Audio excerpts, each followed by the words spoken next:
Speaker. On the 26th of October last year, the people of Redlands entrusted me with the responsibility to be their voice in this parliament. And with that comes a clear and unwavering duty to restore safety where they live. Today, by rising to speak in support of the Making Queensland Safer Adult Crime, Adult Time Amendment Bill 2025, I'm doing exactly what I said I would do. This bill delivers on the mandate I was given to put community first, to hold serious offenders to account, to put the rights of victims ahead of perpetrators, and to rebuild confidence in our justice system. In Redlands, I hear the same message from parents and carers at the school gates, small business owners in our shopping centres, and older residents in our retirement communities. People are sick of living in fear. They're tired of locking their doors in broad daylight, listening for noises at night, and bracing for yet another break-in or stolen car. This bill isn't just policy on paper, it's a direct response to what Queenslanders are actually living through every day. It's about lives disrupted, safety taken, and trauma that lingers long after the headlines fade. It's about people like Beth Musgrave, a Redlands local whose home, once her family's safe space, became the scene of a terrifying break-in by a group of youths while they were sleeping. Since that night, her family has never felt the same. Since that, the doors are locked tighter, they sleep a little lighter, the sense of safety is gone. And it's about Chris Sanders, who was stabbed outside a local shopping centre in broad daylight. The scars are more than physical. They've shaken his entire family and reshaped how they live, where they go, and what they feel. And it's about Julie Fox, who spoke of the fear that creeps in long after the crime, a fear that doesn't just come from losing possessions, but from losing trust in your own neighbourhood.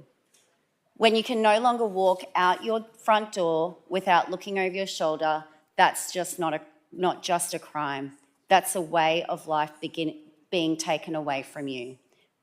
These stories were shared bravely at the public hearing held in Redlands, and I thank the Parliamentary Committee for being there, for giving victims a chance to speak up, be heard, and know that their voices have helped shape this bill. This legislation is their contribution too. It's their strength, their honesty, and their pain that has driven this change, and that must never be forgotten. Speaker, these are not isolated incidents. They reflect a broader crisis, a youth crime crisis that spiralled under a decade of the former government's soft on crime approach.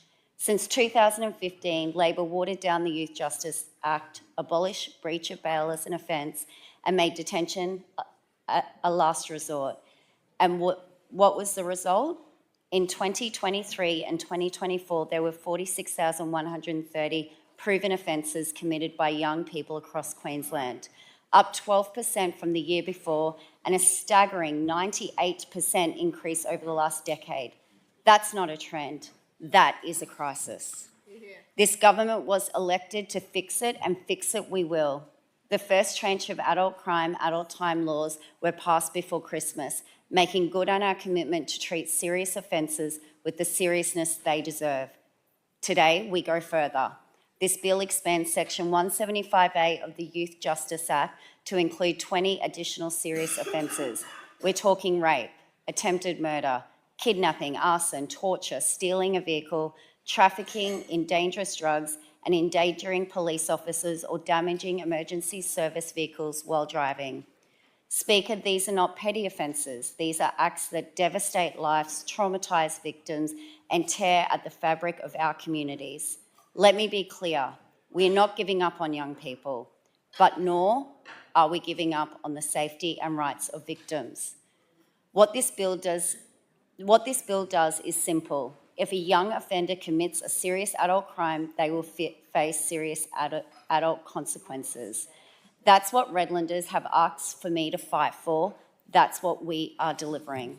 Importantly, the bill does not strip courts of discretion. It simply removes the artificial barriers that have allowed young people to walk free despite committing serious harm. It allows courts to apply the same sentences available for adults.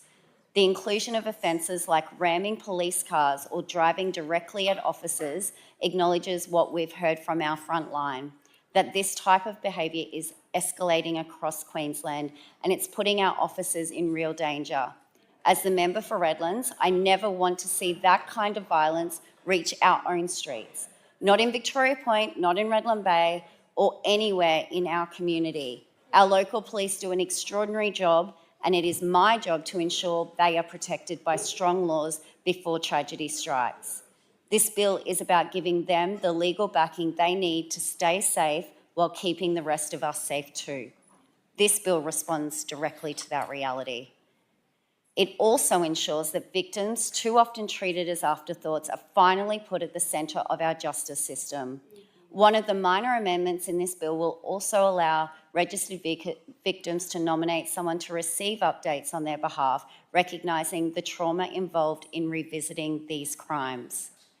But beyond policy, Speaker, this is about restoring confidence. It's about sending a message to communities like Redlands that we will no longer allow repeat offenders to terrorise our suburbs unchecked. This bill was informed by the recommendations of an expert legal panel. They examined harm indexes, consulted legal experts, police, youth justice workers, and critically, victims groups. They applied a consistent harm-based framework to determine which offences warranted inclusion. Their advice is sound, their criteria, severity, violence, and community risk are clear. And this government has acted on that advice, just as we said we would.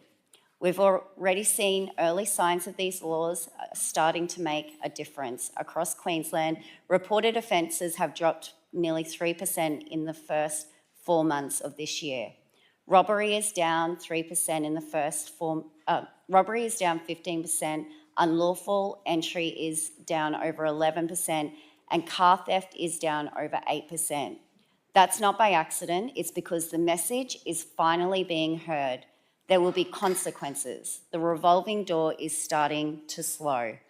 But we know this isn't the end of the road. This is just the next step. The expert panel will continue its work and more changes will come because this government will not stop until Queenslanders feel safe again. Whether they live in Cairns, Townsville, Goondiwindi or in Redlands, Speaker, safety is not a privilege. It's a right. Every Queenslander deserves to walk their streets without fear, to sleep without a baseball bat beside their bed, something we also heard in Redlands at our public hearing, to raise their children in communities that are safe and secure. I finish by reaffirming my support for this bill, not just as Member of Parliament, but as a mother, a neighbour, and a Redlander who is deeply committed to turning this crisis around. Yeah. Thank you. Thank you. I call the member.